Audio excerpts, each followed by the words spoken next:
Hello dear students, पिछली video में हमने बात की फ्रॉम क्वेश्चन नंबर 16 टू 20 की। इस वीडियो में हम बात करेंगे क्वेश्चन नंबर 21 से 25 के लिए। पिछले वाले क्वेश्चंस को हमने देखा, क्वेश्चंस थोड़े से ट्रिकी थे, कुछ थोड़े बहुत कॉन्सेप्चुअल भी थे, और अब हम बात करते हैं ये वाला सेगमेंट कैसा रहा है और यहाँ किस तरह के कॉन्सेप्ट काम आए हैं। So let's start with the question number 21। हमारा ये क्वेश्चन 21 है वो इस तरह से है, the greatest number that leaves the same remainder when it divides 30, 53 and 99। सबसे बड़ा नंबर बताइए जो कि सेम रिमाइंडर देता हो व्हेन, जब वो इनको डिवाइड करता हो। ये बेसिकली क्वेश्चन ऐसे वाले फॉर्मेट से आप ध्यान से देखिए। अगर ऐसे क्वेश्चन के लिए हम जाएं तो हम क्या करते हैं, इक्वल रिमाइंडर के केस में यानी कि सेम रिमाइंडर के केस में नंबर्स को आपस में सब्ट्रैक्ट करवाते हैं म्यूचुअली, और उसके बाद जो टर्म हमें मिलती है उनका हम क्या लेते हैं, HCF. So just subtract the number 53 minus 30, 99 minus 53 and 99 minus 30, और जो नंबर हमें मिल रहे हैं वो बहुत अच्छे हैं। देखिए 23, 46, 69, और ये सभी नंबर्स जो हैं इनका एचसीएफ हमें फाइनली लेना है, क्योंकि वो सबसे बड़ा नंबर होगा जो इनको डिवाइड करता होगा और सेम रिमाइंडर भी देता होगा। Then answer is 23। तो ये बहुत बेसिक और फंडामेंटल क्वेश्चन है ना। तो ये आई होप सो ज़्यादातर बच्चों का राइट भी रहा होगा। So answer is 23। So let's move with the question number 22। Next question क्या है, if f of x plus 1, देखिए वेरिएबल यहाँ x ना होगा, x प्लस 1 है, and it is given x square minus 3x plus 2, and if the roots of the equation fx equals 0 are alpha and beta, then what is the value of alpha square plus beta square. देखिए ध्यान से देखने वाली बात यह है कि हमारे पास वेरिएबल जो है x ना होगा, इस बार क्या है, x प्लस 1। तो ऐसे क्वेश्चन में क्या करना चाहिए, तो हमारे अगर इसको थोड़ा सा ध्यान से देखा जाए तो सबसे पहले तो हमें जो फंक्शन है, मतलब फंक्शन या पॉलिनोमियल आप बोलें, तो इसको फैक्टराइज करके देखा तो कुछ इस तरह से आ रहा है। पर क्योंकि हमारा वेरिएबल, क्योंकि अगर आप ध्यान से देखें तो आपका जो वेरिएबल है वो वेरिएबल क्या है आपका, x प्लस 1। सो आपको किसी भी तरह से इस एक्सप्रेशन को x प्लस 1 वाले फॉर्मेट में ट्रांसफर करना पड़ेगा। सो आप टेक्निकली इसमें क्या करें, प्लस 1 एंड देन माइनस 1 करेंगे तो ये इस तरह से दिखाई देगा x plus 1 minus 3, and again plus 1 minus 1 करेंगे तो दिखाई देगा x प्लस 1 माइनस 2। अब ध्यान से देखिए, अगर इस वेरिएबल को मैं किसी भी नए वेरिएबल से रिप्लेस करता हूं तो मेरे पास एक नया फंक्शन या नया पॉलिनोमियल जनरेट हो जाएगा। तो हमारा जो सॉल्यूशन है वो इस तरह से कन्वर्ट होगा कि x प्लस 1 को t बोल दीजिए आप। तो जैसे आप t बोलेंगे, this will be f of t is equal to t minus 3 and t minus 2। Again आपको t में इक्वेशन नहीं चाहिए, आपको इक्वेशन जो चाहिए इन टर्म्स ऑफ x। तो यानी कि आपका फंक्शन x के टर्म में कन्वर्ट होना है, राइट। सो आप क्या करें, t को x से रिप्लेस कर दीजिए, कि आपको एग्जामिनर ने जो पूछा है वो f ऑफ x के रिगार्डिंग रूट्स के बारे में पूछा है। तो जहां तक मेरी बात है, मेरा कहना ये रहेगा कि t को हम x से कन्वर्ट कर दें। हालांकि t में भी आप आंसर दे सकते थे, बट x में देंगे तो ज़्यादा बेहतर रहेंगे। अब देखिए सिंपल सा फैक्टराइज हुआ पॉलिनोमियल हमें मिला, जिसके रूट हमने क्या मान लिया, अल्फा एंड बीटा। अगर आप इन्हें इक्वेट कराएंगे जीरो के तो यहाँ क्लियरली अल्फा बीटा आपको मिल जाएंगे। अल्फा की वैल्यू कितनी मिल रही है, 3, एंड बीटा की वैल्यू कितनी मिल रही है, 2। So we are looking for alpha square plus beta square, that is 9 plus 4 and answer is 13। तो ये बहुत सा फंडामेंटली क्वेश्चन था। बाकी आप इसमें लॉजिक देखें तो कि एक वेरिएबल कन्वर्जन वाला कॉन्सेप्ट था, ये कुछ बच्चों के लिए नया हो सकता है। बेसिकली अगर जो एनएमटीसी की प्रिपरेशन करते हैं उस दौरान ऐसे क्वेश्चन हम करवाते भी हैं। तो आई होप सो ये क्वेश्चन आपका राइट भी रहा होगा। So answer for this question is 13, and ये वाले क्वेश्चन को भी हम एक लॉजिकल क्वेश्चन और एक मॉडरेट क्वेश्चन की कैटेगरी में डाल सकते हैं, राइट। नेक्स्ट हम क्वेश्चन बात करते हैं 23 की। ये क्वेश्चन तो बहुत ज़्यादा फंडामेंटल है, इसमें कुछ भी एडवांस लेवल का कॉन्सेप्ट नहीं है। ध्यान से देखिए क्यों नहीं है। The maximum volume of a cylinder is cut out from a cube of the edge a. एक क्यूब है जिसका साइड जो है वो ए यूनिट का है, and the volume of the remaining solid. अब यहाँ से क्या करना है, क्यूब में से आपको इस सिलेंडर को कट आउट करना है, और जो रिमेनिंग सॉलिड बचा उसका जो आंसर है, उसके वॉल्यूम का जो आंसर है, that is k times A cube, where k is p by q and GCD of p by q is 1। मतलब आपको क्या करना है कि रिमेनिंग का आंसर को इससे कंपेयर कराना है, k टाइम्स a क्यूब से। वैल्यूज को कंसीडर करनी है, पाई की वैल्यू 22/7 लेनी है, और आपको फाइनल आंसर देना है p प्लस q की वैल्यू क्या होगी। तो इसको सबसे पहले हम डायग्राम से समझेंगे। देखिए एक हमने क्यूब बनाया, और इस क्यूब के अंदर से हमने एक मैक्सिमम वॉल्यूम रखने वाला सिलेंडर सोचा। तो आई होप सो कि अगर आप ऐसा सिलेंडर का जो ये जो आउटर सरफेस होते हैं वो सर्कुलर होते हैं, आप सबको पता है कि सिलेंडर है तो हमारे पास राइट सर्कुलर सिलेंडर होगा, और इसके जो फेसेस हैं वो हमारे कैसे होंगे, फ्लैट सर्कुलर होंगे। मैक्सिमाइज करने के लिए कुछ इस तरह से इसको इंसर्ट कीजिए कि इसका जो डायामीटर है वो यहाँ रेडियस, मतलब इसका जो डायामीटर है, मतलब रेडियस प्लस रेडियस है, वो यहाँ साइड के इक्वल आ जाए, तो ये इसको मैक्सिमम एरिया में फिट होगा और इसी तरह से इन डेप्थ ये लास्ट आखिरी में एंड तक जाएगा, बॉटम पार्ट तक जाएगा और ये अपने वॉल्यूम को मैक्सिमाइज करेगा। तो दो बड़े कंक्लूजन यहाँ निकल के आए कि जो डायमीटर है ये 3D में है इसलिए आपको थोड़ा टेढ़ा दिखाई दे रहा होगा। डायमीटर जो है वो A के इक्वल है, मतलब 2r की जो वैल्यू है दैट इज A, एंड जो डेप्थ है अगर हम बात करें कि सिलेंडर की डेप्थ है which is equal to again h, ये जो h है वो हमारे क्यूब का जो साइड है उसके इक्वल होगा, then h is equal to a। तो दो बड़े पैरामीटर हमें निकल के आए, पहला radius, then again second is height. r पता है, h पता है, तो अब कोई बड़ी बात भी नहीं है, वॉल्यूम निकाल लेंगे बहुत आसानी से। अब जब आप चीज़ों को होलो आउट करते हैं वॉल्यूम वहाँ पर सीधा सीधा माइनस कराना होता है, राइट। तो स्टैंडर्ड वॉल्यूम क्या था जब तक कुछ भी कट नहीं था, a क्यूब, और जब आपने वहाँ से सिलेंडर को एक्सट्रैक्ट कर लिया देन वॉल्यूम इज माइनस हो जाएगा pi square h times, right. तो r की वैल्यू डाल दीजिए, r जो है a/2 है एंड स्क्वायर करके पुट करेंगे that will be a²/4। h की वैल्यू पुट कर दीजिए a। बड़े आसानी से इसे सिंप्लीफाई करने के बाद हमें आंसर मिलेगा, a³ कॉमन ले लीजिए, 1 - 11/14 दैट इज 3/14। और अब आप ध्यान से देखिए क्वेश्चन ने, ये हमारा VR है, मतलब रेजिड्यू जो हमारा सॉलिड बचा उसका वॉल्यूम है।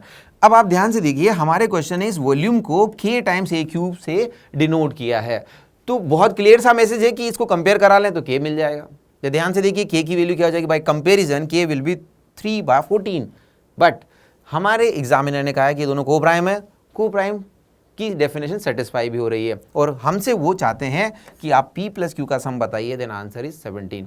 तो बहुत बेसिक और बहुत फंडामेंटल क्वेश्चन था। मेरे हिसाब से ये क्वेश्चन मोस्ट ऑफ द बच्चों का राइट भी रहा होगा, तो इसे ईजी कैटेगरी में हम डालेंगे एंड आंसर इज 17। तो उम्मीद करते हैं ये वाला क्वेश्चन आपने बहुत अच्छे से डील भी किया होगा। चलिए बढ़ते हैं नेक्स्ट क्वेश्चन की ओर। हमारा जो नेक्स्ट क्वेश्चन है दैट इज क्वेश्चन नंबर 24। अच्छा क्वेश्चन है और बेसिक फंडामेंटल फैक्टर थ्योरम पे टिका हुआ है।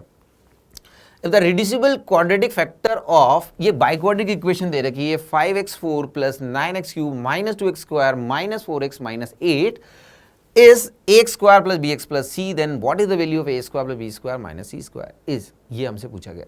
तो देखिए बाइक्वाड्रेटिक को सोल्व करने का तरीका हम क्लास 9th में भी सिखाते हैं। जब फैक्टर थ्योरम को हम डील करते हैं तो कैसे सिखाते हैं कि भाई अगर कोई x की वैल्यू अगर किसी इक्वेशन, किसी पॉलिनोमियल को सेटिस्फाई करे तो वो उसके रूट्स या जीरोज होते हैं। इन टर्म्स ऑफ पॉलिनोमियल बात करें तो जीरोज होते हैं।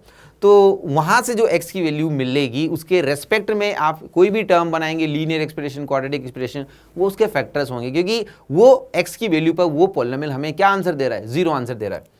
तो इसी को इसी फंडामेंटल टूल से सोल्व करेंगे। तो सबसे पहले हमने देखा कि let us substitute the value x = 1 और x = 1 पर पॉलिनोमियल ने क्या बनाया, 0। सो fundamentally by the definition of factor theorem, if x = 1 पर पॉलिनोमियल 0 आंसर दे रहा है तो हम क्लियर क्या बोलेंगे, x - 1 इज द फैक्टर। ये फंडामेंटल थ्योरम है और फैक्टर थ्योरम है। एट द सेम टाइम अगर आप एक और हिट एंड ट्रायल लगाते हैं -2 पर, तो -2 पर भी आपका पॉलिनोमियल क्या बन रहा है, 0। तो by the concept of factor theorem -2 को इधर लाएंगे तो x + 2 is again the factor. तो बाय क्वाड्रेटिक के कितने फैक्टर आने थे, 4, उनमें से आप कितने ला चुके हैं, 2। और अगर ये दोनों इंडिविजुअल फैक्टर हैं तो इनका प्रोडक्ट भी क्या होगा, एक फैक्टर ही होगा। ऑब्वियस सी बात है, इन दोनों लीनियर टर्म को इनटू कराइए, एक क्वाड्रेटिक डिवाइजर या क्वाड्रेटिक फैक्टर आपको मिलेगा। तो बड़ी इजीली हम उस क्वाड्रेटिक फैक्टर को पहचान सकते हैं। दोनों टर्म को हमने इनटू कराया, एक पहली वाली टर्म थी हमारी x - 1 and the second term was x + 2। Into कराने से एक क्वाड्रेटिक डिवाइजर हमें मिल गया। अब ये क्वाड्रेटिक डिवाइजर आपके गिवन एक्सप्रेशन को कंप्लीट डिवाइड करना चाहिए, और करना भी इसलिए चाहिए क्योंकि वो फैक्टर है। ऐसा करने से आपको क्वोशिएंट में क्वाड्रेटिक मिलेगी। और ध्यान से देखिए ये वही क्वाड्रेटिक है जिसकी आपको तलाश थी। इस क्वाड्रेटिक को क्योंकि हम फर्दर फैक्टराइज नहीं कर सकते, और क्वेश्चन में लिखा भी है कि इसके जब फैक्टर करेंगे, क्योंकि आप इस पॉलिनोमियल को क्या लिख पाएंगे, let's say this is px and this px will be dividend मान लेते हैं, divisor into quotient plus remainder, and remainder is 0। और आप ध्यान से देखिए ये दोनों ऐसे हैं जो आपके ये वाली जो क्वाड्रेटिक है ये फैक्टराइजेबल है, फैक्टराइज कर सकते हैं क्योंकि ये थी भी तो linear term. So this is the only part we are looking for. ये वही क्वेश्चन है, ये वही पार्ट है जो हमसे एग्जामिनर एक्सपेक्ट कर रहे थे, क्योंकि आप इसे फैक्टराइज भी नहीं कर सकते। आप देखिए मिडिल टर्म से करके देखिए नहीं होगा ये फैक्टराइज, है ना, और शायद इसका डिस्क्रिमिनेंट भी नेगेटिव आ रहा है ना। तो ये वो एक्सप्रेशन है जिसकी हमें तलाश थी। अब ध्यान से देखिए, उसको उन्होंने क्या नाम दिया था, उस एक्सप्रेशन को उन्होंने नाम दिया था X square plus B X plus C. तो क्लियर कंपेरिजन से आप यहाँ ए बी सी फाइंड कर सकते हैं। So what is a is 5, b is 4, c is 4। ध्यान से देखिए, इस एक्सप्रेशन में ए बी सी हमें मिला। नाउ हमें एग्जामिनर ने पूछा था कि अगर आप ए बी सी फाइंड कर चुके हैं then find the value of this expression a square plus b square minus c square. तो ए बी सी को पुट कर दीजिए, 5 स्क्वायर 25, 4 स्क्वायर 16 माइनस अगेन 16, क्योंकि ये दोनों माइनस है ना, ये कट जाएगा और आपका एक आसान सा आंसर ये आ जाएगा। So again this is from class 9th, जो फैक्टर थ्योरम से जुड़ा हुआ क्वेश्चन था। तो उम्मीद करते हैं ये क्वेश्चन भी एक इजी क्वेश्चन की कैटेगरी में जाता है और आप सब लोगों का राइट भी रहा होगा। चलिए बात करते हैं नेक्स्ट क्वेश्चन की। तो नेक्स्ट क्वेश्चन इज, इसका आंसर 25 नोट कर लीजिए। Next question is question number 25। In the adjoining figure, POQ is a diameter of the semicircle with the center O। यहाँ एक फिगर हमें दिया गया था और फिगर ये था, इसमें हमने कुछ कंस्ट्रक्शन कर रखी है ऑल्दो, और आगे दिया गया था OABC square whose area is 36 centimetre square. यहाँ पर ये एक स्क्वायर पार्ट है ना, एक स्क्वायर है, आइडेंटिकल है, not drawn to scale figure है, थोड़ा सा स्क्वायर मान के चलिए इसको। और QD की जो वैल्यू है ये गिवन में उन्होंने क्या दे दी थी, x। This is x centimetre given, और वो चाहते हैं कि आप x√3 की वैल्यू बताएं। अब देखिए ज्योमेट्री से बड़ा जुड़ा हुआ क्वेश्चन है और बड़ा अच्छा क्वेश्चन है, इसमें बहुत सारी चीज़ें काम आएगी और इस क्वेश्चन को अपन एक अच्छा क्वेश्चन कंसीडर कर सकते हैं। ध्यान देने वाली बात है कि अगर ये स्क्वायर है तो स्क्वायर की जो सभी साइड्स हैं इक्वल होंगी, और आप ध्यान दीजिए स्क्वायर का एरिया कितना दे रखा है, 36। तो हर कोई बच्चा क्लियरली स्क्वायर की साइड तो पता कर ही सकता है, तो साइड विल बी 6। अब आप ध्यान से देखिए, अगर ये साइड 6 है और ये साइड 6 है तो ये जो ये डायगोनल है 6√2 हो जाएगा, और डायगोनल जो है इस सर्कल की रेडियस का काम भी कर रहा है। तो आपसे अगर पूछे what is the radius of the circle, and this will B 6 times √2। Centimetre में है तो आप यूनिट भी लिख सकते हैं सेंटीमीटर, है ना। कई बार यूनिट नहीं दी होती है तो बाय डिफॉल्ट आप यूनिट कुछ भी मान सकते हैं, but here is the value is given semi, तो हमारे सभी पैरामीटर सेंटीमीटर में आएंगे।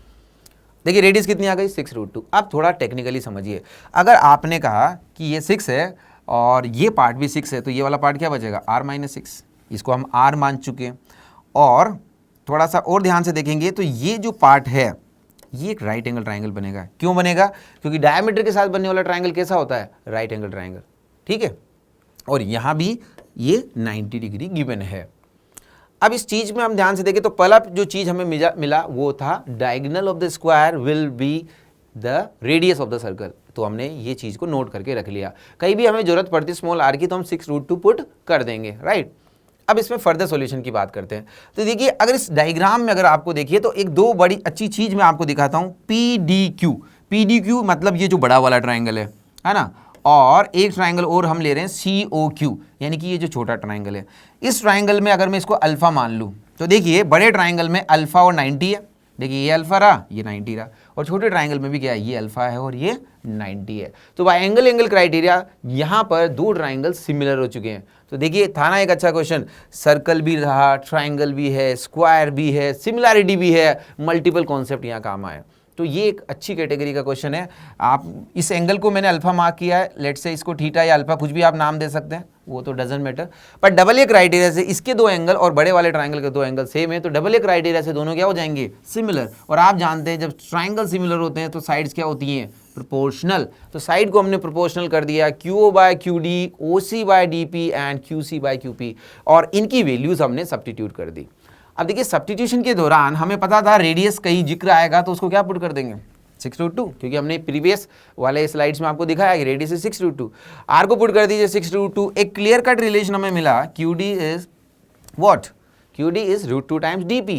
तो यहाँ से आप DP की वैल्यू निकाल सकते हैं, तो DP विल बी QD/√2। तो DP जो है दिस विल बी QD/√2, और QD को आपने क्या मान रखा है, x। नहीं, हमने नहीं मान रखा, एक्चुअली क्वेश्चन वाले ने QD को x दिया हुआ है।